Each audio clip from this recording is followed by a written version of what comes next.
Silakan kamu chat-chatnya, silakan ditulis agar supaya dapat tambahan poin bintang ya.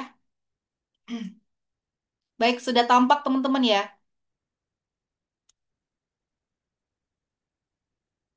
Udah kelihatan teman-teman. Udah. Sudah, Ibu.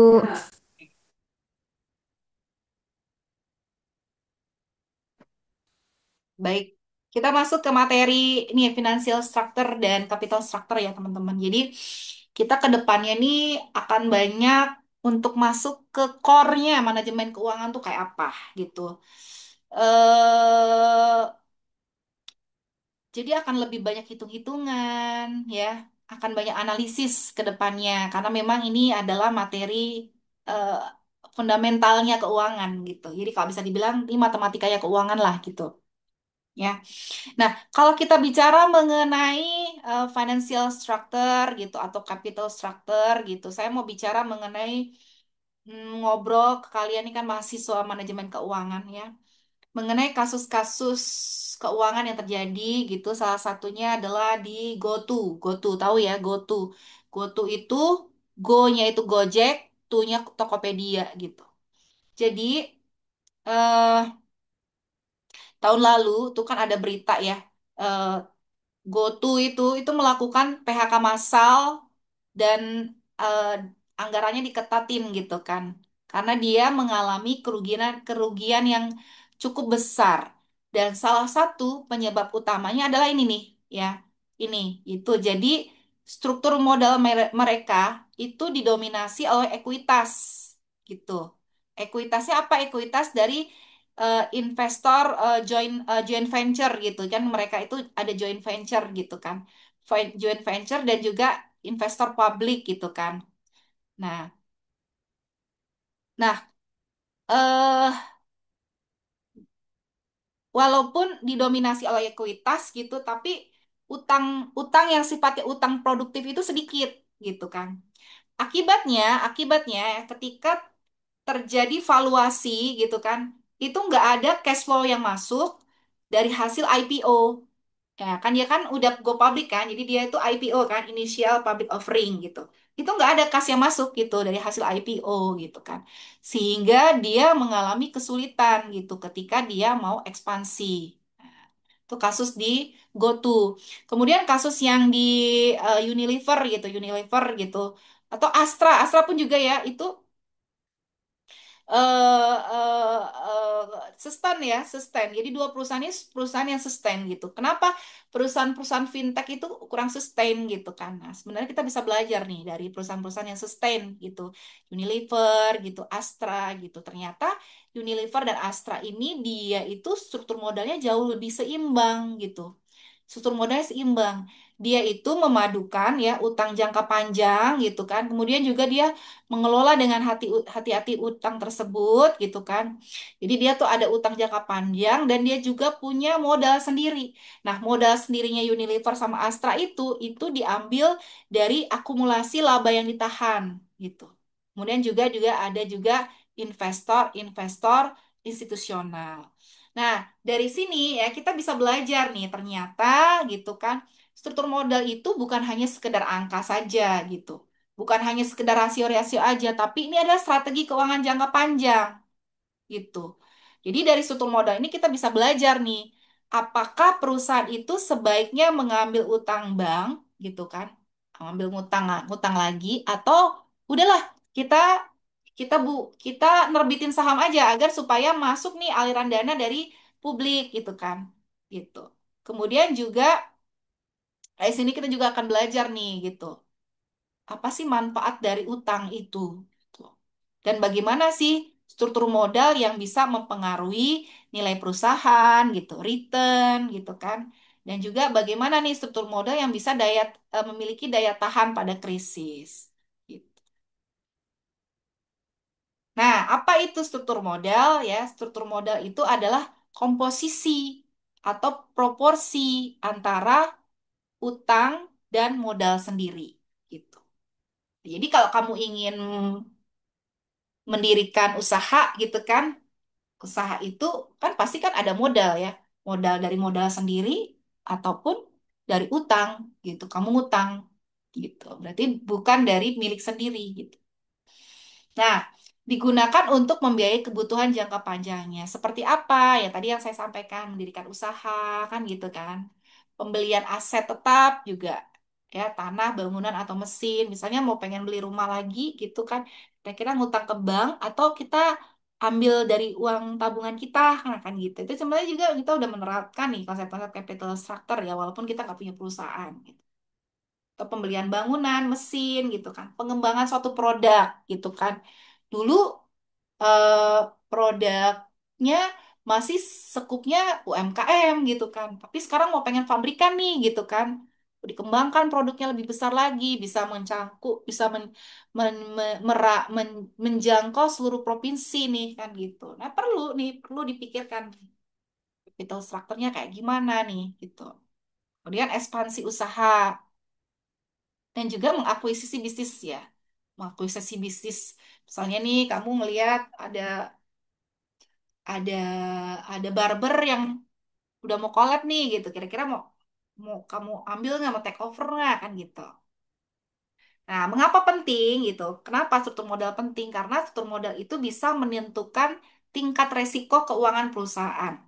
Nah, kalau kebanyakan ngambil uang utang di bank nih gimana nih gitu kan tingkat resikonya gitu, atau udah nggak kita habisin aja modal kita nih gitu kan tuh gimana kan gitu. Kemudian juga bisa menentukan cost of capital gitu kan, dan tentu saja bisa menentukan daya saing dalam industri dan juga nilai perusahaan kita di mata investor. Nah, komponen utama dari struktur modal yaitu yang jelas yang pertama debt atau utang ya. Jadi yang namanya debt itu adalah pinjaman atau utang yang harus dibayar. Ingat, namanya utang harus dibayar. Gitu. Nah, iya. Nah, kalau dalam konsep perusahaan gitu kan, kayaknya jarang deh perusahaan yang tidak mengutang. Bukan berarti tidak ada tapi sedikit gitu ya. Tapi semakin besar perusahaan biasanya pasti mereka akan menggunakan hutang. Kenapa? Karena tidak mungkin kita menggunakan modal sendiri ya, terlalu berat, terlalu besar. Apalagi kalau kita punya visi misi yang besar, itu pasti ada yang namanya debt atau hutang. Gitu. Dan hutang itu sebenarnya kan dalam Islam itu diperbolehkan, gitu ya. Tapi yang dipermasalahkan adalah bunganya, gitu. Nah, kemudian ngutangin itu dalam bentuk apa? Obligasi, gitu kan. Bikin surat utang, gitu kan. Jadi perusahaan itu bikinin surat utang dikasih ke orang kan gitu. Jadi dia ngutang gitu, bikin obligasi. Atau dia pinjam ke bank. Kemudian utang itu dia memberikan manfaat pajak gitu. Jadi ketika orang itu berutang, sebenarnya dia bisa mengurangi pajak dia, setoran pajaknya dia gitu. Jadi orang yang memiliki utang, pemerintah bisa dia melaporkan nih dia punya utang, ini pajaknya nanti akan berkurang teman-teman. Tapi ya resikonya ada lagi ya, pedang bermata dua ya. Meningkatkan resiko kebangkrutan, terlalu tinggi utang pun juga bisa default ya. Nah, selain utang, ada lagi yang kedua, ekuitas. Nah, ekuitas itu yaitu dana dari pemilik perusahaan. Bisa berbentuk saham biasa atau preferred. Nah, kalau yang namanya ekuitas, ekuitas segala sesuatu kalau dia itu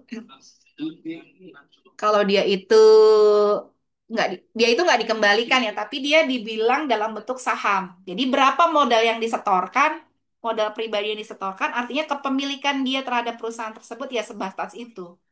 Gitu. Nah, ada yang disebut ada saham saham biasa atau saham preferred. Nah, teman-teman belajar ya. Dan itu nggak boleh tidak perlu dikembalikan. Kalau dikembalikan berarti kan ya berarti sebenarnya dia nggak memiliki dia nggak ada kontribusinya atau mungkin katakanlah dia nggak punya hak terhadap saham tersebut gitu. Atau yang disebut dengan masalah yang disebut dengan dilusi keuangan. Sebentar ya.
Dilanjutkan ya.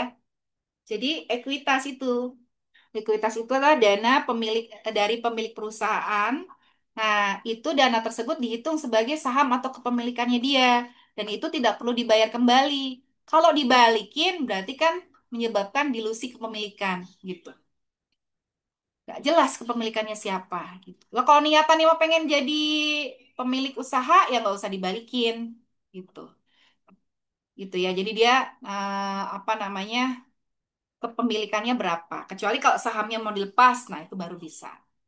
Tujuannya adalah untuk mencari struktur modal yang optimal dan menghasilkan nilai perusahaan dengan biaya serendah mungkin tanpa mengorbankan fleksibilitas dan stabilitas keuangan. Nah, apa sih? Nah, tadi kita kan bicara mengenai struktur modal. Ada tuh pengertian capital structure. Nah, ada lagi pengertian dari financial structure. Apa bedanya financial structure dengan eh, eh, capital structure gitu. Apa bedanya gitu? Sekilas kan kalau dari istilah kan sama. Nah, ternyata beda gitu ya. Financial structure atau struktur keuangan itu adalah keseluruhan dari kombinasi utang dan ekuitas yang digunakan untuk membiayai keseluruhan aktivitas bisnisnya, baik jangka pendek maupun jangka panjang. Nah, financial structure ini gambarin solvabilitas dan likuiditas perusahaan gitu. Kekuatan dia dalam menghadapi apa namanya apa namanya utang gitu ya. Kekuatannya dalam menghadapi utang, solvabilitas dan likuiditas. Kemudian juga mempengaruhi kemampuan pembayaran utang jangka pendek dan jangka panjang. Dan pertimbangan utama dalam analisis keuangan ataupun kredit. Nah, apa bedanya? Bedanya cakupannya. Kalau bicara mengenai financial structure itu lebih luas. Capital structure lebih lebih sempit daripada financial gitu. Nah, kalau bicara capital structure, dia nggak termasuk mengenai utang jangka pendek. Nah, kalau utang jangka pendek itu kan utang yang dia itu dalam jangka waktu kurang dari 1 tahun gitu ya. Atau disebut dengan working capital. Working capital itu nggak masuk dalam capital structure. Capital structure itu hanya long term atau medium term. Jadi biasanya lebih dari 1 tahun. Tapi kalau financial structure dia bicara working capital. Karena yang bicara working capital itu kan kayak seperti utang gaji kan gitu kan. Itu kan pendek ya, jangka pendek. Nah itu eh, itu cakupannya nggak dibicarakan di capital structure. Fokusnya terhadap semua sumber dana perusahaan, apapun itu sumber dana perusahaan itu dibahas. Tapi kalau bicara capital structure, hanya fokus terhadap utang dan ekuitas. Gitu. Ya, contoh komponennya misalnya utang dagang, utang bank, obligasi atau saham. Nah, kalau capital structure fokusnya antara obligasi dan juga saham. Iya, Sinta, oke. Nah, sekarang kita bicara masing-masing satu ya, komponen-komponennya ya. Kita sekarang yang kita bicarakan sebenarnya capital structure ya. Financial structure cuma pengenalan saja. Jadi yang kita bicarakan cuma yang capital structure. Nah, debt atau utang. Debt itu adalah pendanaan dari pihak eksternal. Kalau internal bukan debt lagi, itu equity gitu kan. Dan itu harus dikembalikan dalam jangka waktu tertentu dan di situ pasti ada bunganya. Jenis-jenis debt ya, ada obligasi atau yang disebut dengan bonds. Bonds itu surat utang jangka panjang yang diterbitkan oleh perusahaan kepada investor. Kemudian ada pinjaman bank, bisa dari kredit gitu ya, dari lembaga keuangan. Nah, pasti ada persyaratan-persyaratan dan juga bunga tertentu kalau pinjaman bank itu. Atau bisa yang sebut di dalam bentuk notes payable. Notes payable itu adalah kewajiban berbentuk surat janji bayar, ya. Nah, kalau notes payable itu biasanya jangka pendek. Nah, debt ini ya, ingat ya, debt ini memberikan manfaat pajak. Jadi yang saya bilang tadi, ketika kamu punya utang dan itu kamu laporkan ke dinas pajak, itu akan mengurangi beban pajak kamu gitu kan. Karena ya karena memang gitu ya. Jadi kan makanya kan banyak perusahaan-perusahaan yang memang sudah apa namanya bikin laporan keuangan tuh dibikin utangnya banyak gitu biar dia nggak bayar pajak. Atau lebih baik dibilang fraud apa namanya bangkrut sekalian gitu biar dia nggak kena gitu kan. Nah, itu masalahnya ya itu. Tapi Tapi di sisi lain meningkatkan resiko finansial ya, resiko dong ya. Utangnya banyak gitu kan, resikonya semakin tinggi gitu kan. Berarti kan kebangkrutannya bahkan akan tinggi gitu. Resiko finansial atau yang disebut dengan leverage-nya tinggi gitu. Nah, sini ada kata-kata leverage ya. Leverage itu apa? Leverage itu kalau istilah dalam bahasa Indonesia artinya pengungkit, teman-teman. Pengungkit. Jadi leverage itu adalah sesuatu yang bisa menaikkan nilai perusahaan atau nilai kita gitu. Nah, ini contoh gampangnya leverage nih. Kalian kuliah nih, kalian kan sebenarnya melakukan leverage ya teman-teman. Dengan kalian mengeluarkan sejumlah uang tertentu, SPP, kemudian ada biaya bla bla bla bla, kan gitu, biaya pulsa bla bla bla gitu kan. Nah, itu kan nanti apakah nanti bisa dengan harapan bisa meningkatkan value kalian, kan gitu. Dengan sejumlah uang yang kalian keluarkan gitu kan. Kira-kira bisa nggak mengupgrade diri kalian dari segala sisi lah gitu ya.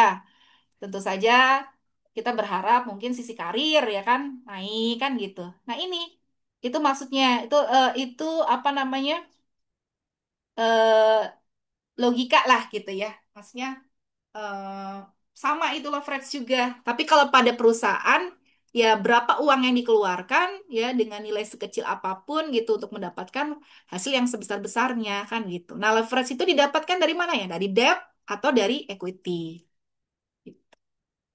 Kedua equity atau ekuitas.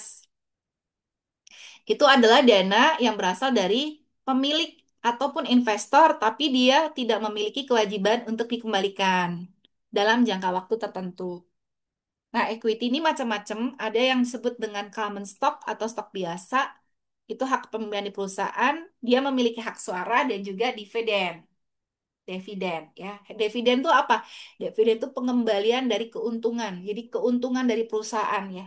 Kalau di koperasi kan ada sisa hasil usaha, tuh ya. Sisa hasil usaha itu dibagikan kepada ini ya, apa namanya anggota-anggotanya. Nah, kalau di perusahaan namanya dividen, gitu.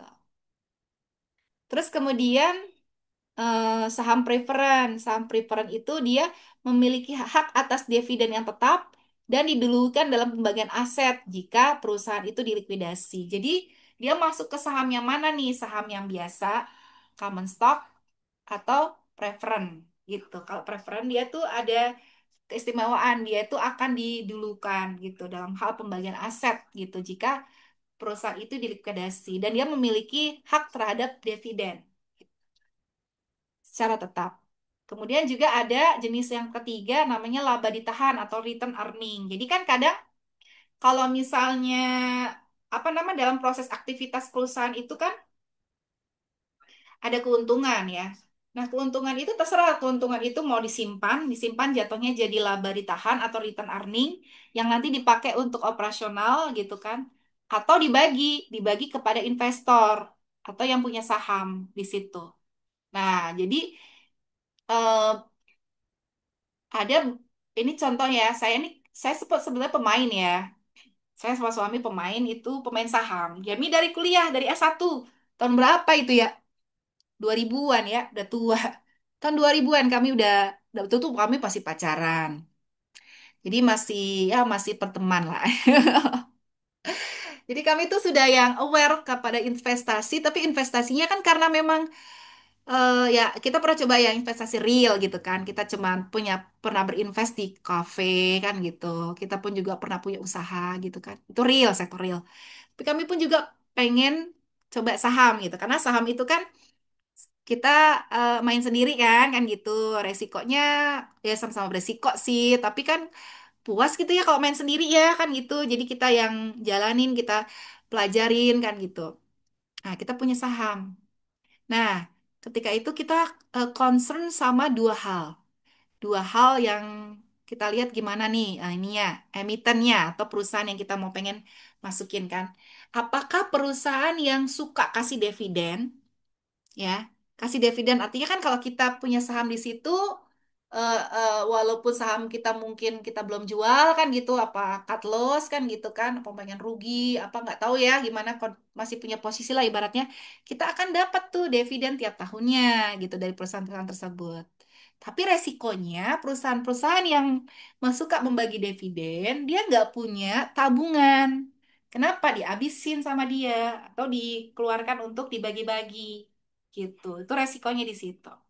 Tapi ada juga beberapa perusahaan yang nggak suka kasih dividen gitu. Dia lebih baik dia tahan. Kenapa? Karena harapannya agar supaya sahamnya selalu naik gitu. Itu kan juga untung ke kita ya. Ketika mungkin harganya naik, kita cut loss gitu, kita lepas kan naik kan gitu. Nah itu. Jadi macam-macam ya tipe-tipe perusahaan itu. Dan ekuitas ini sifatnya fleksibel, ya. Namun yang tadi sahabat ibu sebutin bisa menyebabkan dilusi pemilikan saat adanya penerbitan saham baru, gitu. Dilusi itu maksudnya gini, oh, tadinya kan dia banyak nih ya, dia sebagai memegang saham mayoritas gitu ya. Tapi bisa berubah menjadi tidak mayoritas lagi, bisa menjadi tidak mayoritas lagi lah gitu. Itu disebut itu. Ataupun dia lepas sahamnya, kan gitu. Nah, tadi kenapa penting ya? Kenapa penting ya? Yang pertama adalah karena dia itu akan meminimalkan biaya modal rata-rata. Kemarin kita bicara tentang WACC ya. Dia suatu modal itu dapat mengurangi biaya modal rata-rata. WACC kemarin kita udah belajar ya, weighted average cost of capital, yaitu rata-rata biaya dana dari seluruh komponen dana, yaitu debt and equity. Tujuannya apa? Tujuannya agar menemukan kombinasi yang paling efisien agar perusahaan bisa mendapatkan pendanaan yang serendah mungkin.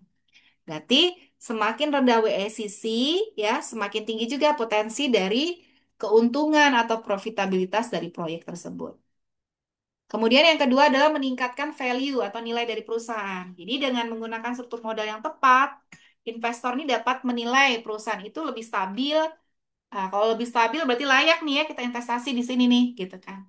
Kemudian kemudian juga dari struktur modal yang optimal ini dapat meningkatkan harga saham ya dan memperkuat posisi perusahaan tersebut di pasar modal. Jadi banyak orang yang nanti invest ngambil ya kan semakin besar kan semakin naik kan nilai saham tersebut gitu.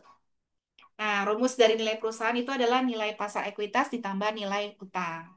Kemudian juga manfaat dari struktur modal adalah mengoptimalkan penggunaan leverage. Ingat ya leverage yang tadi Ibu bilang.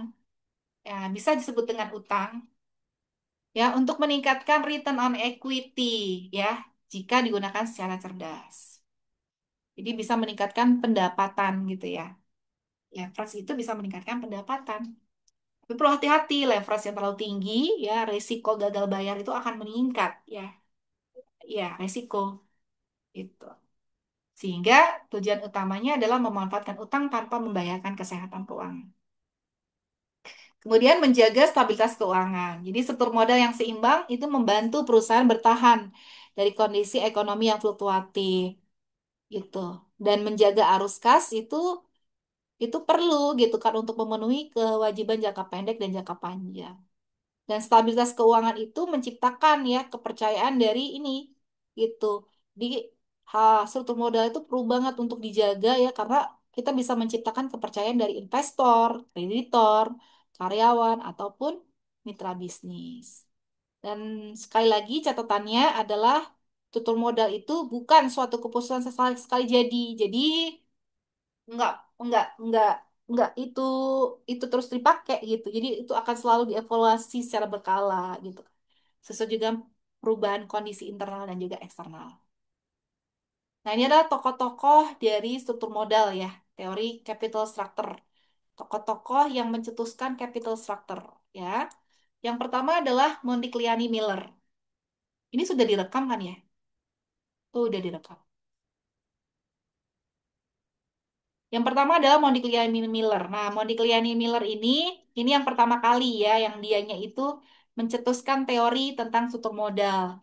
Nah, awalnya di tahun 1958 itu eh, dia belum mempertimbangkan pajak gitu kan. Nah, dia menyatakan bahwasanya dalam pasar sempurna struktur modal tidak berpengaruh ternyata terhadap nilai perusahaan. Nih, awalnya begitu kata dia. Jadi nggak usah lah mikirin-mikirin, hitung-hitung antara debt dan equity dia nggak usah lah gitu karena nggak berpengaruh terhadap nilai perusahaan. Nah ini dia ngomong seperti ini karena tidak ada pajak, kemudian tidak ada biaya transaksi atau juga kebangkrutan investor gitu, kebangkrutan gitu kan. Jadi tidak ada biaya transaksi gitu kan. Ya, ada biaya terhadap transaksi ataupun juga kebangkrutan. Dan asumsinya lagi adalah investor ini memiliki informasi yang sempurna. Nah, itu yang paling penting. Investor memiliki informasi yang sempurna. Mungkin nggak sih investor memiliki informasi yang sempurna terhadap kondisi keuangan perusahaan? Dia bisa tahu gimana dalamnya. Nah, ini kan nggak mungkin versi awal ini gitu. Ini sebenarnya yang membuat versi awal ini disempurnakan lagi gitu ya. Nah, dilanjutkan dengan versi yang ada pajaknya tahun 1963 oleh Franco Modigliani dan Miller juga nih. Itu dua orang dua orang ilmuwan keuangan. Jadi dengan adanya pajak, perusahaan sebaiknya menggunakan utang untuk memaksimalkan nilai. Nah, jadi kalau bunga utang itu dikurangkan dari penghasilan kena pajak, itu bisa bisa terjadi yang namanya tax shield ya. Jadi bunga utang dikurangkan dari penghasilan kena pajak itu bisa menjadi tax shield. Nah, dari situ. Nih, yang kedua, yang pertama tokohnya um, Modigliani Miller ya. Yang kedua Krauss dan Lichtenberger. Krauss dan Lichtenberger. Berger. 1973 itu. Dia mengenalkan suatu teori yang terkenal sampai sekarang namanya trade-off teori.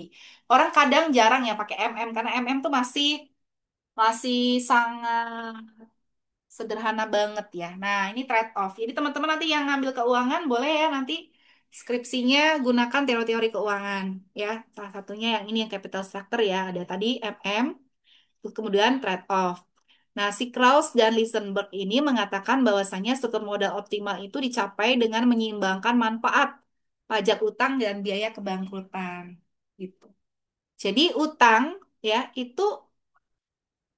utang itu positifnya adalah mengurangi pajak gitu kan. Ya, selain dia sebagai leverage gitu kan ya, tapi dia juga mengurangi pajak. Tapi terlalu banyak utang, maka akan terjadi risiko gagal bayar. Sehingga dari situ ada suatu titik optimal, makanya disebut trade-off ya, dari sejumlah utang. Nah, disebut trade-off. Trade-off itu pertukaran, jadi itu titik keseimbangan dari berapa sih jumlah optimal dari utang yang bisa ditoleransi agar supaya nilai perusahaan itu tetap paling tinggi gitu. Kenapa? Karena di luar dari titik tersebut justru malah akan menurunkan nilai dan meningkatkan resiko. Jadi misalnya nih ya, kalau ngutang, kamu ingin membeli suatu pabrik gitu kan ngutang gitu kan. Nah, ngutangnya kan bisa 1 triliun gitu kan. Bisa juga 900 miliar, bisa juga 1,5 triliun kan gitu. Kira-kira kalau 900 1 triliun sama 1,5 triliunnya kan kan beda-beda. Kalau 900 triliun mungkin 900 miliar mungkin bisa 900 miliar 1 triliun. 900 miliar sama 9 yang mudah aja deh ya angkanya ya 900 1000 sama 1500 dah gitu aja ya. 900 900 kan yang ngutangnya 900 berarti kan yang dapat kan ini gitu kan alatnya. Ngutang 1000 yang dapat ini, ngutang 1500 dapatnya ini kan gitu. Tentu kan berbeda kan. Nah, ini kan semua juga berpengaruh terhadap aktivitas dari perusahaannya gitu. Gitu. Kira-kira kalau misalnya yang optimal berapa gitu? Apakah 900 lebih kecil kan? Tapi apakah bisa bisa mendapatkan keuntungan yang optimal? 1000 dinaikin. Kira-kira apakah naik ke optimal? Dinaikin lagi 1500. Wah, apakah mampu malah atau sebaliknya malah meningkatkan resiko. Nah, itu. Jadi ada suatu titik tertentu dari nilai utang yang bisa ditolerir agar supaya mendapatkan nilai perusahaan atau value perusahaan itu atau nilai perusahaan itu disebut keuntungan ya. Itu bahasa lainnya aja, keuntungan yang paling tinggi. Kemudian yang ketiga ada namanya teori pecking order, gitu kan. Nah, namanya order tuh berarti urutan, gitu kan. Nah, jadi urutan-urutan yang mana ya, yang yang harus dipilih untuk pendanaan. Begitu. Itu adalah teori pecking order. Si tokohnya adalah Stewart, si Myers, sama Nicholas Mylove. 1984. Nah, ternyata menurut Myers sama Mylove gitu kan, perusahaan itu lebih memilih pendanaan internal terlebih dahulu. Jadi, pendanaan internal itu kan didapatkan dari modal sendiri atau laba yang ditahan, ya kan? Orang lebih suka laba ditahan ya, kok modal sendiri ya enggak lah gitu. Laba yang ditahan yang tadinya disimpan kan gitu, yang tadi untuk dilepas mau pengen di dividen, ini dijadikan pendanaan internal. Nah, itu lebih senang. Baru setelah setelah laba ditahan, alternatif lainnya adalah utang, ya, ngutang. Jadi bukan ekuitas, tapi utang, gitu, ngutang. Nah, terus kemudian kalau udah selesai utang dipakai baru mulai menggunakan ekuitas. Ekuitas kan dana pribadi ya, ekuitas baru gitu. Nah, packing order ini dibentuk atau dibuat gitu kan eh, dengan fenomena terjadi yang namanya asymmetric information gitu. Jadi ada informasi yang tidak seimbang gitu kan atau nggak sama ya iyalah gitu kan informasi kalau kamu jadi karyawan di perusahaan tersebut dengan kamu jadi investor di karyawan ya karyawan mas misalnya kamu direktur gitu kan di perusahaan tersebut dengan kamu menjadi investor ataupun nggak investor pasti kan beda gitu kan ada asymmetric information di situ jadi tidak semuanya informasi ini bisa gampang diterima oleh investor kan gitu dan juga sinyal negatif ke pasar. Nah, kemudian juga ada lagi packing order teori ini muncul karena biaya penerbitan saham itu ternyata lebih tinggi gitu. Ternyata kalau kita melepas saham baru itu lebih tinggi biayanya daripada kita menggunakan utang. Begitu. Makanya muncul yang namanya teori urutan. Urutan eh, pendanaan ya yang lebih dipreferensikan awal tuh yang berarti pakai dulu laba yang ditahan, habis itu utang, kemudian ekuitas baru. Ekuitas baru itu kan saham, saham baru. Saham. Jadi menerbitkan saham baru gitu kan kepemilikan itu biayanya lebih tinggi daripada menerbitkan utang. Makanya utang itu posisinya kedua gitu. Sebelum setelahnya berarti ekuitas kan. Yang keempat adanya namanya agency cost. Nah, agency cost ini Jensen sama Mackling ya, Jensen dan Mackling.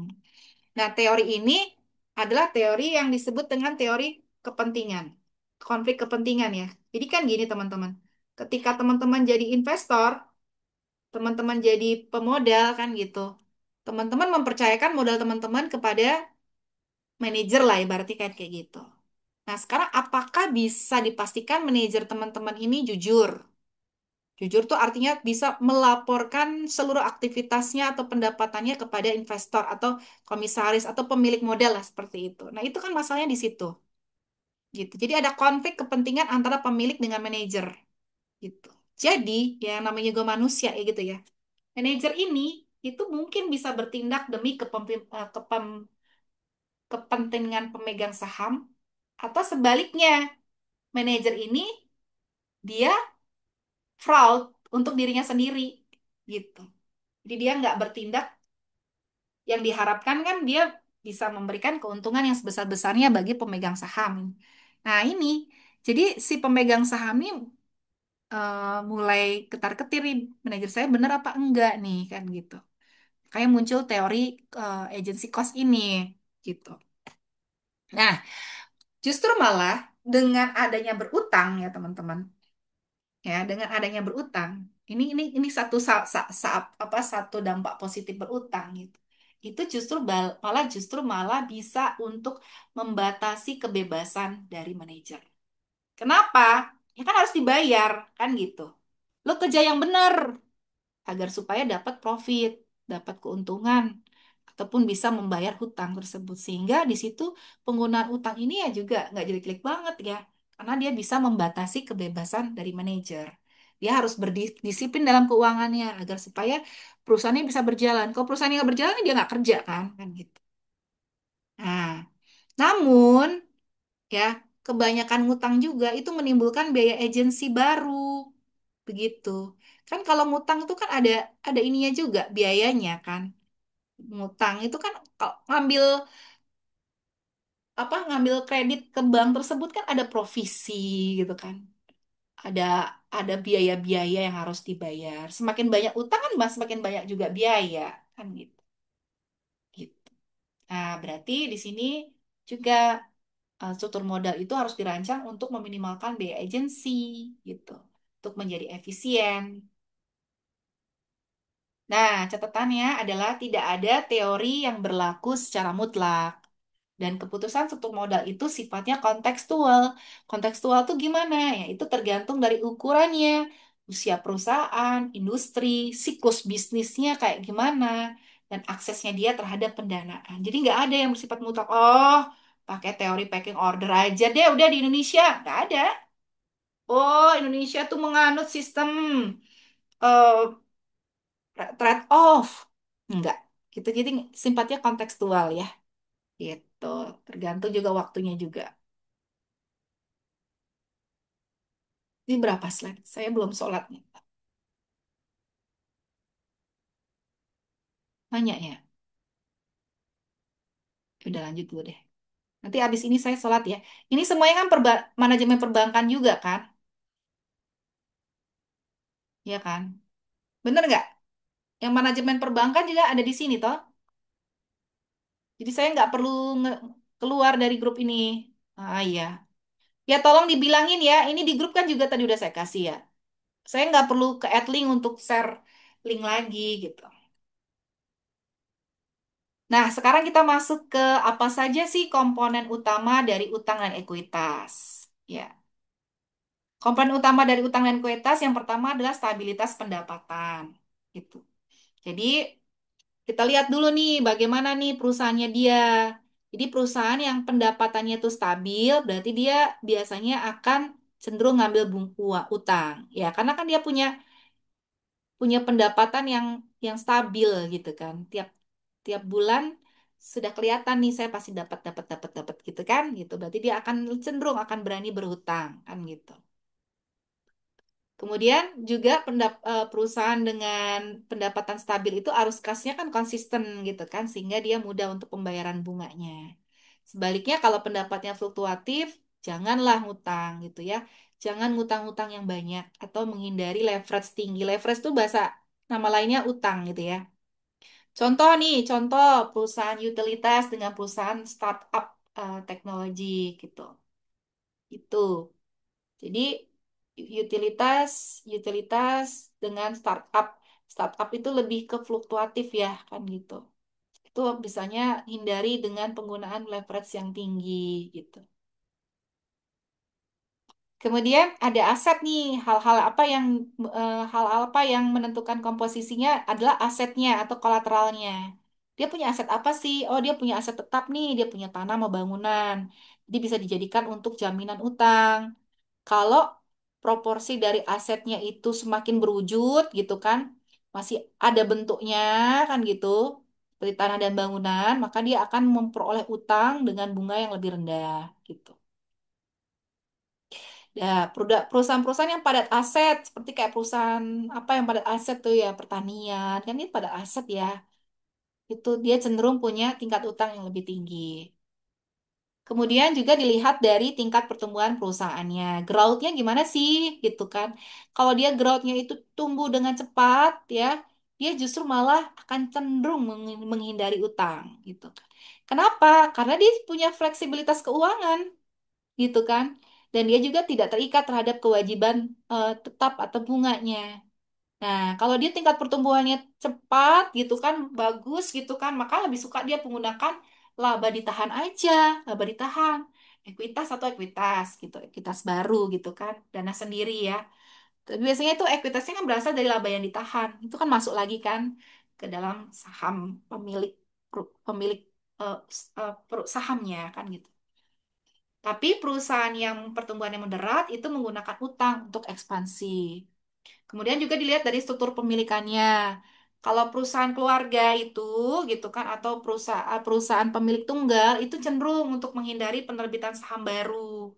Ya, biasa lah dia kok perusahaan keluarga tuh biasanya nggak mau ngeluarin IPO gitu ya, nggak mau nerbitin saham baru. Tapi kenapa terjadi dilusi kepemilikan gitu loh. Nanti tiba-tiba ada yang beli sahamnya gede gitu kan. Wong ini sudah terkenal saham perusahaan keluarga kok gitu. Tiba-tiba ada yang bukan keluarga menjadi mayoritas pemilik saham gitu kan. Nah, itu biasanya perusahaan keluarga itu menghindari nih atau kepemilikan tunggal. Akibatnya mereka lebih suka menggunakan utang untuk sumber pembiayaannya, gitu. Kemudian juga dilihat dari kondisi pasar dan suku bunga. Jadi kalau suku bunganya itu rendah, maka utang itu menjadi lebih menarik, ya kan? Tentu aja, karena biaya pinjamannya murah. Tapi kalau suku bunganya atau pasar modalnya sedang bullish gitu kan, sedang naik gitu kan, sedang naik gitu kan, maka perusahaan itu akan lebih mudah menerbitkan saham dengan valuasi yang tinggi. Gitu. Struktur modal yang ideal itu harus mempertimbangkan faktor internal dan eksternal perusahaan secara menyeluruh agar dapat menunjang pertumbuhan yang sehat dan berkelanjutan. Analisis struktur modal. Analisis struktur modal itu apa? Itu adalah bagaimana perubahan struktur modal itu mempengaruhi nilai perusahaan dan harga saham. Asumsi dasarnya adalah dilihat dari penerbitan obligasi, ya, dan obligasi, obligasi kan surat utang berarti nambah utang. Penerbitan saham baru berarti menambah ekuitas. Buyback saham biasa berarti mengurangi ekuitas. Nah, dampak terhadap perusahaan, analisisnya itu yang jelas pasti menambah utang. Berarti dapat meningkatkan nilai perusahaan karena ada tax shield ya, biaya pengembalian gitu kan, kurangi pajak. Kemudian ada resiko kebangkrutan meningkat ya, jika utangnya berlebihan. Kemudian buyback saham itu mengurangi jumlah saham beredar. Sering dianggap itu sinyal positif, sehingga harga saham itu naik. Kalau penerbitan saham baru, dia akan menurunkan leverage. Kenapa? Karena kan larinya ekuitas kan ya. Kalau leverage itu kan utang ya. Jadi kan dia kalau sahamnya diterbitkan baru, berarti kan dia mendapatkan uang dari publik gitu kan, sehingga menurunkan tingkat utang. Tapi dia jeleknya adalah menimbulkan delusi sehingga menyebabkan harga saham itu turun. Teori-teori yang terkait, MM with tax, lebih banyak utang maka nilai perusahaan itu akan naik. Trade-off ada titik optimal penggunaan utang. Packing order dia lebih ke pendanaan internal, utang dan ekuitas. Agency cost, struktur modal bisa mengkontrol perilaku manajemen. Perubahan struktur modal mempengaruhi persepsi investor dan bisa berdampak langsung pada harga saham sebagai cerminan dari nilai perusahaan. Nah, izin nomor berapa nih? Ini kan hitung-hitungan nih. Ibu, lihat dulu bentar ya. Ini banyak banget hitungannya. Ya, sebentar. Jam berapa nih? 24 dari 53, 12, 3. Izin 10 menit atau 5 menit deh. Bu sholat dulu ya. Istirahat dulu nih. Ini harus bernapas nih, karena banyak hitung-hitungan. Oke, standby ya. Jangan lupa chat-chat isi dulu. Ibu sholat dulu bentar. Istirahat capek. Tadi ngajar statistik hitung-hitungan juga. Nah, ini mulai nih kalian hitung-hitung nih. Istirahat dulu ya. Oke.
Oke, mulai lagi ya. Bismillah. Ya, teman-teman, sekarang kita lanjutkan ya. Kita udah mulai hitung-hitungan. Sekarang kita belajar bagaimana menghitung, menganalisis hubungan struktur modal dengan nilai perusahaan ya. Nah, untuk menentukan dari ini ya, apa namanya, nilai perusahaan itu dilihat dari nanti kita belajar mengenai KI. KI, KI itu adalah return dari obligasi gitu. Kemudian kita belajar dari KE. KE itu adalah return dari saham biasa ya. Kemudian ada KO, return besi dari perusahaan. Ada tiga ini aja ya. Tuh. Jadi yang pertama adalah KI. KI itu dirumuskan sebagai I besar. I itu adalah bunga tahunan dari obligasi. Kan obligasi kan ada bunganya juga ya. Dan B itu adalah nilai pasar dari obligasi yang beredar. Jadi KI sama dengan I besar dibagi B. Gitu kan. Jadi rumus ini rumus yang untuk ngukur ya gimana sih biaya utang sebelum pajak gitu. Ya, biaya utang sebelum pajaknya gimana gitu kan. Dan semakin tinggi I ini kalau I ini semakin tinggi nih, si I ini semakin tinggi, maka biaya utangnya semakin tinggi juga karena nih KI-nya akan semakin tinggi ya gitu. Tapi kalau nilai di pasar itu ini turun, sebaliknya kalau ini turun ya nilai pasar obligasinya itu turun gitu kan, maka KI-nya naik. Jadi kan penyebutnya ya di bawahnya kecil ini bakal bakal naik gitu kan. Gitu. Kalau KI naik itu nanti akan adanya peningkatan resiko. Contoh nih, jika obligasi eh, ada sebuah obligasi dan dia membayar ada bunga tahunannya adalah 90.000 gitu kan. Sedangkan nilai pasar obligasi yang beredar itu 1 juta. Berarti kan ini I-nya ya, bunga bunga tahunan obligasi ya. Nah, ini adalah nilai pasarnya kan gitu, nilai pasar obligasinya. Berarti kan 90.000 dibagi 1 juta, dapatnya 9% begitu. Jadi 9% ini menunjukkan eh, tingkat bunga efektif yang dibayarkan oleh perusahaan ya kepada pemegang obligasi gitu berdasarkan nilai pasar uang pasar obligasi saat ini gitu. Jadi itu yang akan dibayarkan oleh si perusahaan gitu kepada pemegang obligasi. Kemudian KE ya, KE itu adalah return saham biasa ya atau disebut dengan cost of equity gitu kan. Nah, yaitu tingkat keuntungan yang diharapkan oleh pemegang saham biasa. Dirumuskan sebagai E dibagi S. E itu adalah laba pemegang saham biasa atau earning after interest on tax gitu kan. Setelah dividen preferen ya. Setelah adanya dividen, kalau misalnya ada dividen preferen gitu kan, kalau ada gitu kan, kalau nggak ada nggak apa-apa. Kemudian S itu adalah nilai pasar biasa yang beredar atau market value of common equity gitu kan. Nah, ketika kita belajar mengenai WACC ya, weighted ke average cost of the capital, di sini KE itu kepake gitu kan. Dan dia itu mewakili tingkat resiko yang dipersepsikan investor terhadap saham perusahaan. Dan digunakan juga dalam menilai proyek investasi atau ekspansi baru gitu kan. Contoh soal, jika laba memegang saham biasa itu 300 juta ya. Nilai saham biasa yang beredar itu 2 miliar, maka nilai KE-nya adalah 15% ya. Nah, KE 15 itu apa artinya? KE 15 itu artinya investor itu mengharapkan pengembalian sebesar 15% per tahun dari investasinya gitu pada saham biasa perusahaan tersebut. Jadi kalau teman-teman teman-teman yang nanam saham ya nilai ini KE ini gitu. Jadi tingkat tingkat pengembalian yang diharapkan atau ya yang diberikan oleh suatu perusahaan yang dia itu ditanamkan modalnya dari investor. Ada lagi KO. KO itu return bersih total atau O itu singkatan dari overall cost of capital gitu atau return total dari perusahaan.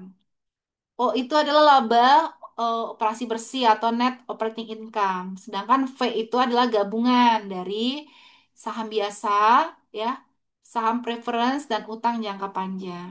Nah, KO ini menjadi tolak ukur efisiensi struktur modal. Dan kalau KO-nya itu lebih kecil daripada WACC, berarti struktur modalnya lebih efisien. Tapi kalau KO-nya itu lebih rendah dari WACC, maka perusahaan itu harus mengevaluasi komposisi modalnya. Contoh ya, laba bersihnya 600.000, total nilai pasarnya atau V-nya eh, 5 miliar kan gitu. Dapatnya 12%. Jadi KO-nya 12% berarti perusahaan itu menghasilkan 12% laba operasi di atas satu rupiah nilai modal yang tertanam di pasar ya. Nah, total dari suatu nilai perusahaan itu dapat diperoleh dengan menjumlahkan ini. Jadi value-nya itu nanti kamu lihat gimana sih value perusahaan ini. Cukup lihat nilai utangnya dan ekuitasnya gitu. Jadi V sama dengan value ya, sama dengan debt-nya ditambah equity. Nah, kita ingat tadi ada KO ya. KO itu gitu kan, KO itu adalah tingkat kapitalisasi total perusahaan gitu kan. Atau ini bisa juga sebagai rata-rata tertimbang dari weighted average cost of capital kemarin yang kita pelajarin. Dengan kata lain ya, KO ini mencerminkan biaya keseluruhan yang harus ditanggung perusahaan untuk memperoleh dana dari berbagai sumber pendanaan, baik dia utang maupun ekuitas. Maka dari itu KO itu dirumuskan sebagai KO sama dengan D per V. D-nya itu adalah nilai pasar ekuitas, V-nya adalah total nilai pasar perusahaan dikalikan KI ya. KI itu adalah biaya total ditambah E dibagi V dikali KE gitu. E-nya tadi kan sudah tahu nilai pasar ekuitas ya. Nah, bagaimana nih cara menilai dampak perusahaan perubahan struktur modal terhadap KI, KE, KO? Kita tahu KI itu kan biaya utang, KE biaya ekuitas, KO itu kan weighted cost of capital atau rata-rata tertimbang biaya modal gitu kan. Maka perubahan struktur modal ini bisa dianalisis dengan tiga pendekatan utama. Yang pertama, dengan menggunakan net operating income approach gitu ya. Nah, ini dikembangkan oleh David Duren itu ya, Duren gitu kan. Dia berpendapat bahwa KO itu bersifat tetap, tidak berpengaruh oleh perubahan suku modal. Dan saat perusahaan itu menambah utang, KI itu akan tetap, tetapi KE itu naik untuk mengimbangi resiko tambahan. Implikasinya apa? Struktur modal itu tidak mempengaruhi nilai perusahaan. Pendekatan yang kedua adalah traditional approach ya. Nah, pada tingkat utang tertentu, KO bisa menurun karena manfaat tax shield. Namun, jika utang terlalu besar, resiko akan naik, maka KE-nya naik kan, gitu kan. Dan KE naik, KI-nya juga akan naik. Maka maka ketika KE-nya naik, KE-nya naik, KI-nya juga akan naik, maka KO-nya juga akan naik. Ini benar dulu.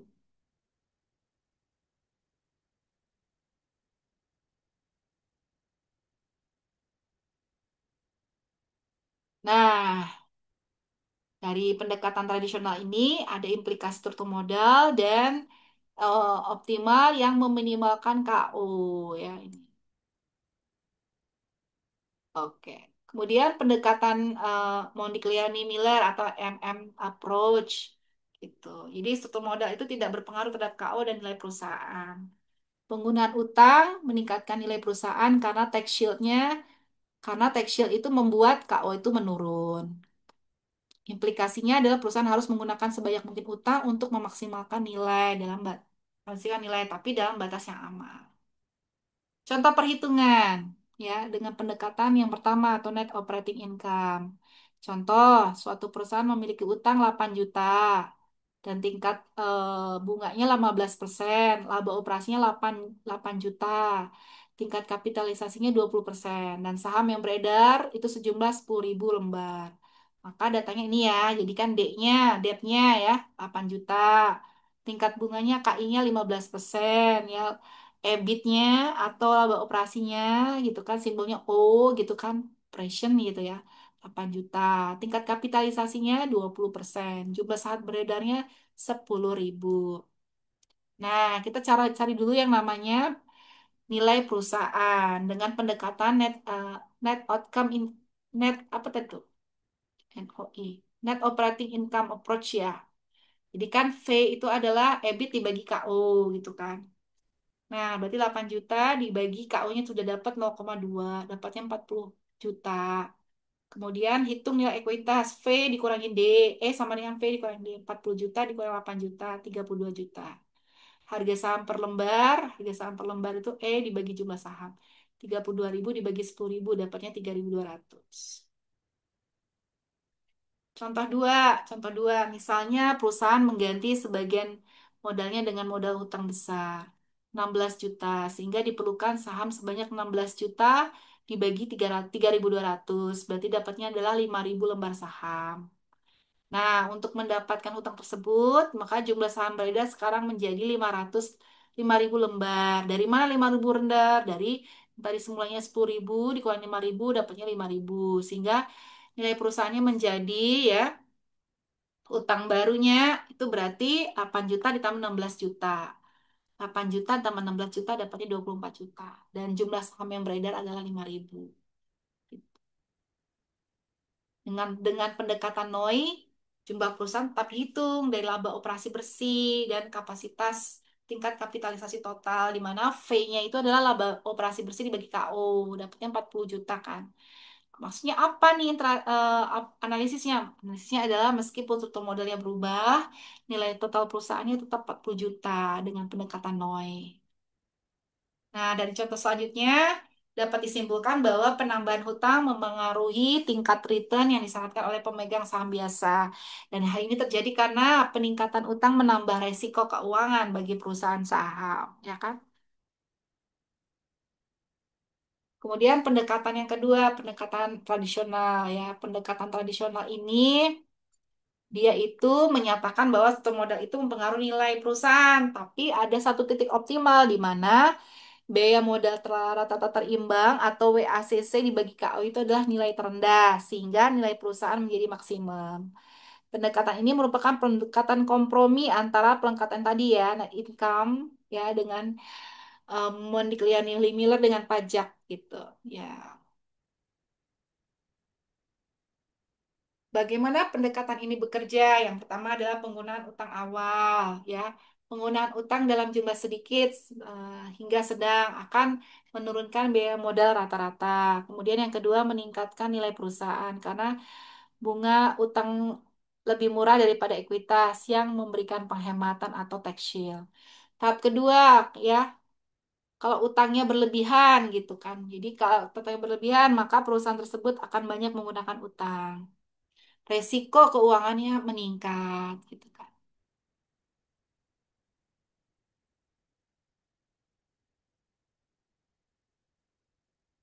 Akibatnya KO-nya akan naik kembali.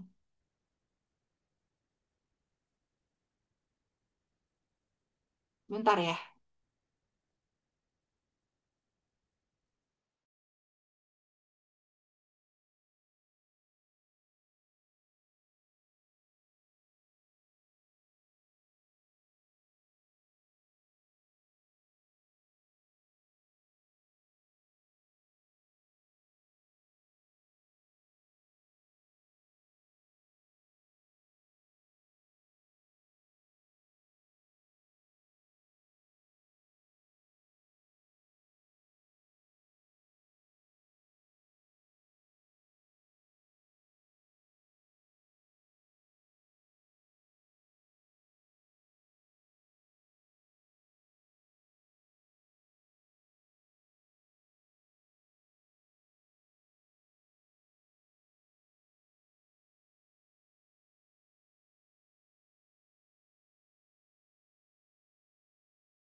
Lanjut.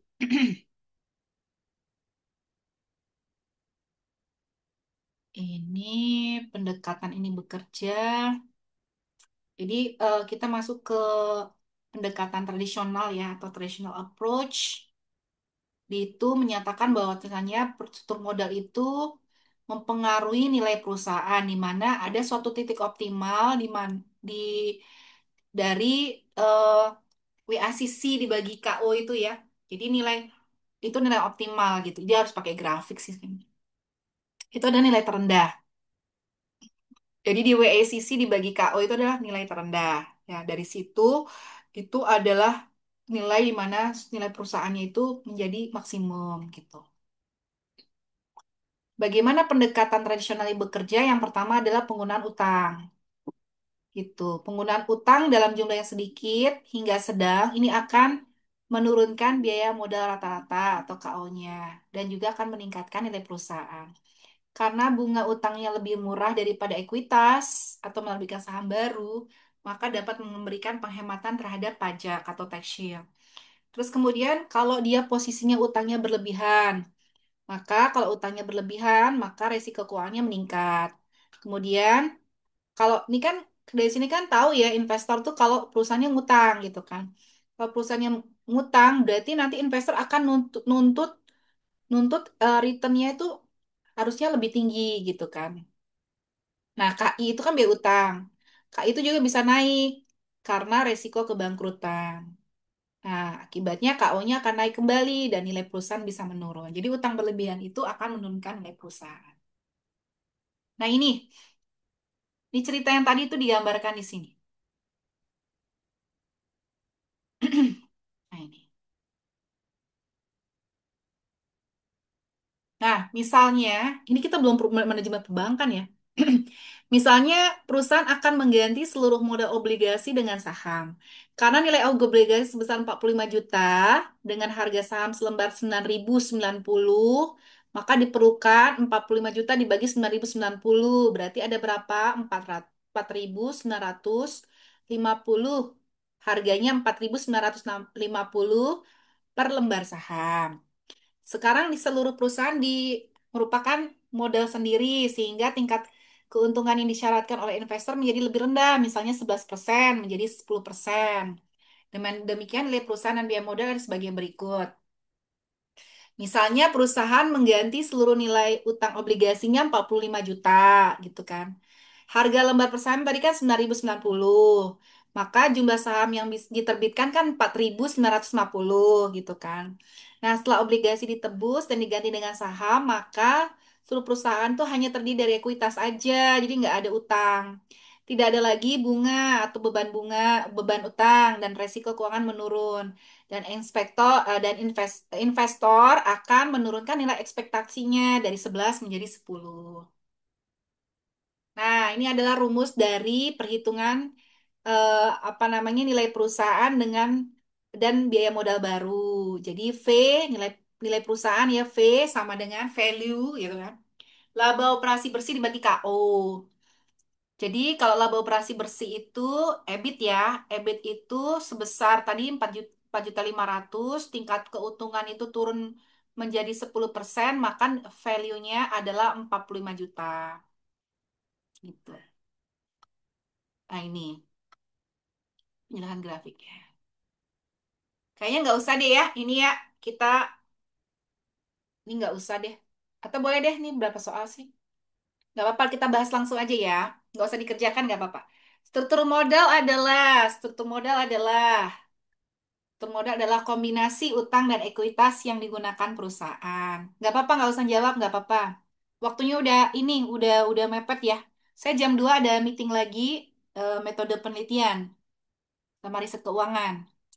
Oke, nomor 2, tujuan utama menentukan struktur modal optimal adalah untuk meminimalkan WACC, ya.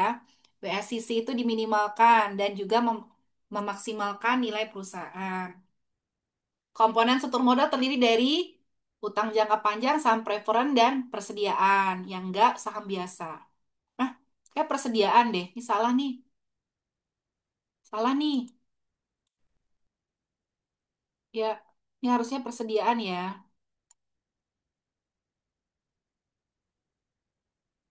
Oke. Ya, nilai pendekatan net operating income, nilai perusahaan dia tidak berpengaruh, tidak terpengaruh struktur modal. KI, KI yang ini ya, I dibagi B.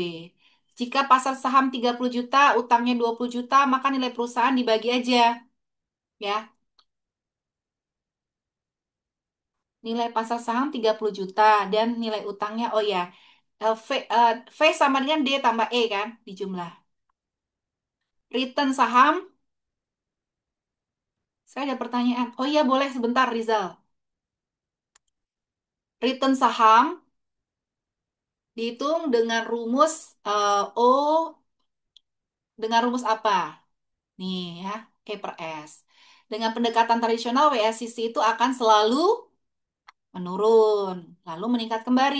Teori struktur modal yang menyatakan titik optimal adalah traditional approach. Modigliani Miller menyatakan bahwa nilai perusahaan akan meningkat dengan menggunakan utang karena adanya tax shield. Rasio utang terhadap ekuitas dikenal dengan istilah debt to equity ratio. Kalau O-nya 10 juta, KO-nya 10, nilai perusahaannya adalah dibagi ya, 10 juta eh, dibagi 10%. KO ya. V sama dengan O dibagi KO. Biaya modal rata-rata terimbang WACC itu adalah ini. Penambahan utang secara berlebihan dapat menyebabkan resiko kebangkrutan. Dalam pendekatan Modigliani Miller, tanpa pajak struktur modal tidak berpengaruh. Tanpa pajak ya, tanpa pajak kan tadinya tidak berpengaruh. Jika utang meningkat, biaya ekuitas atau KE adalah gimana? Hmm, tunggu tuh.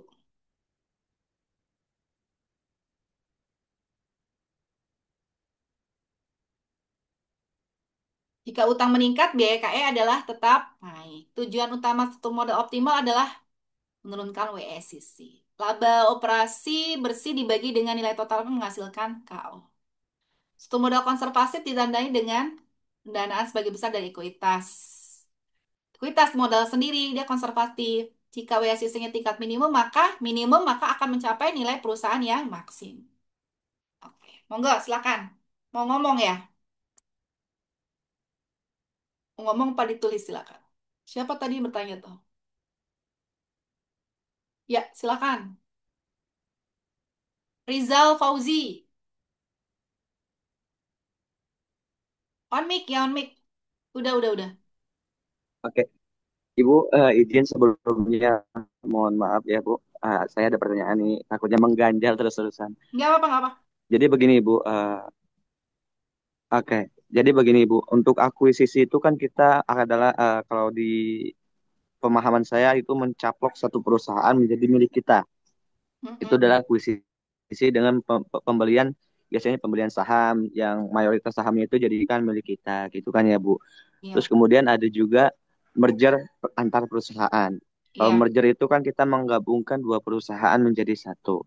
Nah, kira-kira dalam struktur budgetingnya itu lebih prefer kemana Bu untuk kita misalkan kita nanti besarnya kita besar kita punya usaha Hmm. sendiri, struktur budgetingnya itu yang lebih yang tidak kompleks tapi kuat itu lebih kemana Bu? Apakah ke akuisisi atau ke merger perusahaan tadi Bu? Hmm. Mungkin itu Ibu. Berarti dalam konteks struktur modalnya gitu ya. Dalam konteks struktur modal antara Iya antara betul Ibu, struktur akuisisi gitu modalnya. ya. Mm-mm. Mana yang paling apa? Mana yang paling lebih baik ya? Begitu kan? Pertanyaan kamu kan? Lebih baik mana gitu kan? Gimana? Dalam konteks ya. Mm-mm. Nah, Iya, lebih baik sebenarnya mana antara dua-duanya itu, akuisisi dengan merger oh gitu ya, Ibu. iya. Sebenarnya sebenarnya dua-dua itu sih ada plus minusnya ya, Mas. Mas siapa Rizal ya? Ini bagus pertanyaannya nih. Ya, jadi ada plus minusnya. Jadi kalau akuisisi itu, akuisisi itu kan kita beli perusahaan lain ya kan, bisa dengan menggunakan cash atau menggunakan utang, ya kan?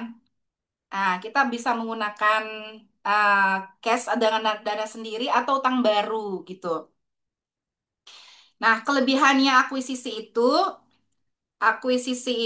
dia itu kalau akuisisi itu kan kita mengambil ya, mengambil mengambil perusahaan yang lain ya, itu menjadi milik kita kan, gitu kan.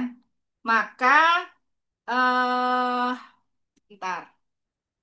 Maka di sini kalau menurut saya ya, utangnya itu utangnya itu bisa bisa memaksimalkan manfaat deteksi dari bunga utang gitu. Jadi gini ceritanya. Kalau kamu itu akuisisi dengan utang ya, ya akuisisinya pakai utang nih ya, akuisisinya pakai utang gitu kan. Maka maka eh, maka maka resikonya akan meningkat. Kalau kamu akuisisinya pakai utang, maka resikonya akan meningkat. Itu. Tapi kalau kamu melakukan merger gitu ya, kamu melakukan merger dan kamu lakukan dengan adanya pertukaran saham misalnya nih ya kan, eh kamu merger nih sama orang lain gitu kan, tapi eh yang tadinya kan dia kan banyak nih, dia kan punya usaha kan, dia kan banyak, dia banyak tadinya kan punya saham kan, terus kamu merger kamu masuk gitu kan, ya kan Mas? Terus kamu kan jatuhnya jadi ada kan sahamnya di situ kan. Nah kan, kamu saham seperti itu kan. Maka eh secara logikanya tingkat resikonya bisa jadi lebih kecil daripada kamu akuisisi gitu.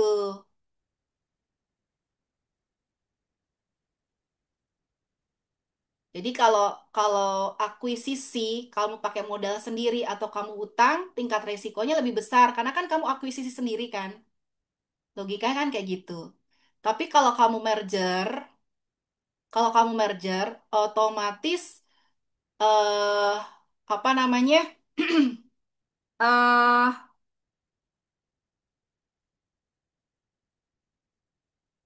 Kalau kamu merger itu kan logikanya kan kamu kan tidak perlu berutang ya Mas ya. Tunggu tunggu tunggu. Coba sekarang gini gini gini. Ketika kamu akuisisi, ketika kamu akuisisi, kamu tuh kan harus ngeluarin uang kan buat mengakuisisi itu kan, walaupun dengan ekuitas kamu atau modal kamu sendiri atau dengan utang, ya nggak? Kedengeran nggak, Mas yang tanya tadi tuh? Iya, kedengeran Ibu. Iya. Jadi ketika kamu mengakuisisi, itu kan kamu kan sudah istilahnya mengakuisisinya separuh atau semuanya, kan gitu kan. Kalau kamu mengakuisisi kan berarti kan kamu kan harus mengeluarkan modal, ya, modal untuk mengakuisisi. Bisa dengan menggunakan utang, ya kan, atau modal sendiri. Tapi kalau merger itu tingkat kepemilikan saham kamu tuh jadi ada di perusahaan tersebut, gitu, Mas. Nah, tapi apa namanya nggak total. Kalau merger nggak total. Jadi semula misalnya nih kamu merger bank ya, bank mana yang merger kemarin tuh ya? Bank Bank BSI itu kan merger dari bank apa Mas? Bank BNI Syariah ya? Bukan. Bank Mandiri Syariah sama Bank Muamalat ya? Bener nggak? BNI, BNI Hah? sama Mandiri. Hah? BNI sama Mandiri. Bank Mandiri Syariah sama Bank BSI itu Bank Mandiri Syariah sama Bank apa? Nah itulah. BNI sama Mandiri. Iya, ya intinya seperti itu. Yang tadinya dia sendiri atau mungkin sebelumnya itu nggak ada gitu kan. Terus kemudian dia merger. Nah, jatuhnya jadi kepemilikan sahamnya dibagi-bagi sesuai dengan tingkat sahamnya dia. Nah, resiko keuangannya biasanya lebih rendah. Soalnya kenapa? Dia itu tidak tidak mengeluarkan modal untuk pendirian perusahaan apa namanya? seperti akuisisi lah. Akuisisi itu kan lebih ke semuanya diambil gitu kan. Semuanya ambil. Akuisisi itu lebih di oh ya, Rizal. Akuisisi itu lebih dari all-nya semuanya tuh dia pegang gitu. Kan otomatis lebih besar. Makanya orang lebih suka kan join join gitu kan atau merger. Soalnya kenapa? Ya walaupun mungkin dia nggak jadi semuanya kan gitu, tapi lebih kuat. Resikonya juga lebih kecil, tingkat modalnya juga lebih kecil. Seperti itu. Jadi dalam struktur modal, ketika kita berani mengambil leverage atau modal modal yang apa utang yang tinggi gitu kan, kan otomatis kan juga tingkat bunganya tinggi, resikonya juga tinggi gitu. Walaupun memang secara teks ada manfaat pajak di situ ya, pajaknya kan tidak bisa dibilang mengurangi kan, mengurangi atau pajaknya bisa dibilang sedikit gitu kan ketimbang kalau dia menggunakan ekuitas gitu atau dia menggunakan apa namanya modal sendiri gitu. Nah, namun namun kalau misalnya di akuisisi kita keuntungannya adalah kita ngatur semua semua kontrol ada di kita gitu. Tapi modalnya harus lebih besar. Nah, tergantung tergantung kita mau yang kayak gimana. Kalau modal kita itu nggak banyak, modal kita itu terbatas, itu pilihannya ya merger gitu. Pilihannya merger, tapi memang merger dengan yang sevisi dan semisi begitu. Mungkin nanti kalau misal kita mendapatkan laba gitu kan, kalau kalau pemilik modal kan kita punya laba ditahan kan gitu, tuh bisa kita bagi sesuai dengan proporsi saham kita simpen gitu, kita bisa ekspansi dengan mengakuisisi perusahaan yang lain gitu seperti itu. Jadi kalau bisa dibilang tergantung modal kamu punya berapa. Kalau modal kamu gede, apa namanya, dana kamu gede gitu kan, akuisisi lah gitu. Karena di akuisisi itu kan kita kan nggak diatur-atur orang lain. Tapi kalau dananya terbatas, merger lah gitu. Gitu kira-kira Rizal yang bisa Ibu kasih. Mohon maaf kalau belum ini. Nanti Ibu cari jawabannya lebih bagus lagi deh. Oke, baik Ibu, terima kasih. Izin Iya, ada iya. satu lagi, boleh Ibu? Boleh, boleh, boleh, boleh, Rizal. Ah, sebenarnya kan kita di bursa efek itu kita sering ngedengar yang namanya IPO, IPO, PO, IPO. Nih, ya. Initial of Public Sebenarnya, Offering. nah, sebenarnya kondisi yang ideal bagi sebuah perusahaan itu ketika ingin melakukan IPO itu seperti kondisi budgetingnya itu seperti gimana sih Bu Mana? sebenarnya? Jadi jangan salah ya, ketika perusahaan itu IPO itu ya, itu bukan bukan sebagai indikator kalau perusahaan itu sehat gitu ya. Enggak. Jadi jangan ke situ. Jadi kalau kamu pikir nih ya, yang ada di perbankan gitu kayak perbankan, yang ada di Bursa Efek Indonesia tuh yang ada perusahaan sekitar berapa tuh 700 perusahaan dari 12 sektor itu tuh ada perusahaan yang bagus. Yang enggak ada di situ ada perusahaan jelek enggak. Jadi yang perusahaan-perusahaan yang berani untuk dia IPO atau dia udah berfloor gitu kan di lantai bursa, itu adalah perusahaan-perusahaan yang siap untuk apa namanya menjual sahamnya kepada publik. Artinya kalau dia udah jual saham ke publik, kepemilikan perusahaan tersebut itu boleh dibeli atau boleh dikuasai oleh orang-orang yang bukan termasuk direksinya lah gitu ya. Atau atau apa boardnya mereka kan gitu. Nah gitu. Nah kelebihannya kalau dia mengeluarkan eh, saham, otomatis dia tidak perlu ngutang lagi ke bank. Sama konsepnya seperti kalau kamu belajar nanti perbankan kan ada dana pihak pertama, dana pihak ketiga ya. Ini dia mengumpulkan dana pihak ketiga nih gitu kan. Jadi dia nggak perlu ngutang ke bank sehingga dia nggak punya utang kan gitu. Dan dia nggak perlu ngeluarin ekuitas dana dia sendiri gitu. Namun nanti dia akan akan dimiliki oleh si pemilik saham tersebut. Termasuk saya dan suami saya gitu saya punya loh saham di sini sini sini. Gitu walaupun kecil si iprit kan gitu.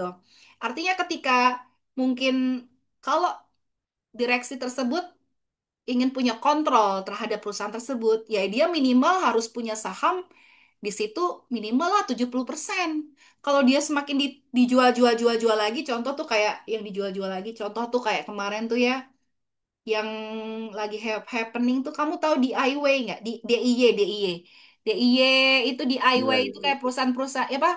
Toko-toko Ya, yang jual-jual alat rumah tangga tuh loh, mm-mm. DIY. Yang retail itu kan ya, Bu. Retail ya kayak Idolmart. Nah, DIY itu gitu-gitu dia udah IPO loh. Coba cari aja. Dia udah IPO. Tapi Hmm, kepemilikan oke, si oke. pemilik pertamanya itu sekarang nggak lebih dari 40%. Coba bayangin. Jadi kecil kan dia ya. Istilahnya 60% udah orang lain walaupun perintilan-perintilan kan gitu. Nah, jadinya eh tadi terkait dengan pertanyaan kamu kenapa orang IPO gitu ya? Atau gimana? Iya, Kalau kondisi idealnya, Ibu. Kondisi idealnya kondisi perusahaan idealnya, IPO itu gimana gitu. jadi kalau IPO itu jangan terlalu banyak saham itu di share ke publik. Kalau dia mau pengen masih bisa mengkontrol si boardnya itu ya, si direksinya itu minimal ya 60-70 masih dia pegang, 30 aja dilepas gitu. Karena resikonya kalau misalnya saham itu sudah banyak yang dia lepas, dia akan sedikit loh punya kendali di situ. Otomatis ketika ada rapat pemegang saham ya, rapat umum pemegang saham misalnya, ya kalau misalnya ternyata dividennya, kalau ada keuntungannya, keuntungan yang tadinya mungkin kalau dari sisi perusahaan kan pengennya kan nggak bagi dividen ya, pengennya kan laba ditahan ya, disimpan gitu kan. Ya pasti nanti jatuhnya akan kalah dia suaranya gitu loh Mas. Begitu ya Mas Rizal. Menarik nih pertanyaannya. Nah, Ya, Mbak Jaura kita habis ini langsung manajemen perbankan ya. Ada lagi pertanyaan apa ya udah? baik Ibu. Kalau dari saya sih cukup Ibu. Mungkin Udah ya? nanti kita bisa diskusi lebih lanjut lagi. Boleh ya. Oke, baik. Saya stop share dulu.